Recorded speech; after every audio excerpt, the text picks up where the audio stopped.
আপনি কি রোজ সোয়াবিন তেল এবং পাম তেল দিয়ে রান্না করছেন? এটাই হতে পারে আপনার জীবনের বড় শত্রু। রিফাইন্ড সোয়াবিন তেলে থাকে হাই ওমেগা 6 ফ্যাটি অ্যাসিড এবং এই ফ্যাটি অ্যাসিড আমাদের শরীরের ক্রনিক ইনফ্লামেশন করতে পারে, হার্ট ডিজিজের রিস্ক বাড়ায়, ফ্যাটি লিভারের রিস্ক বাড়ায় এবং ডায়াবেটিসের রিস্ক তো বাড়ায়ই।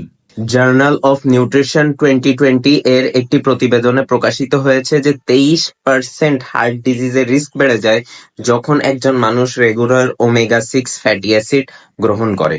তাহলে এই তেলের পরিবর্তে বাজারে সহজে পাওয়া যায় এবং সুলভ মূল্যে পাওয়া যায় এমন কি কি তেল আমরা ইউজ করতে পারি? প্রথমত আমরা সরিষার তেল ইউজ করতে পারি।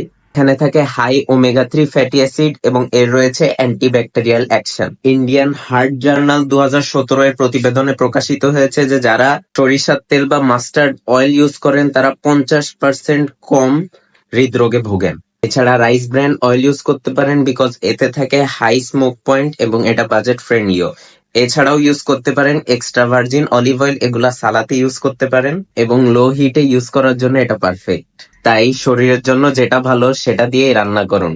টেস্ট আর হেলথ দুইটাতেই আপনি জিতবেন। ভিডিওটি ভালো লাগলে আমাকে ফলো দিয়ে রাখুন এবং ভিডিওটি শেয়ার করুন।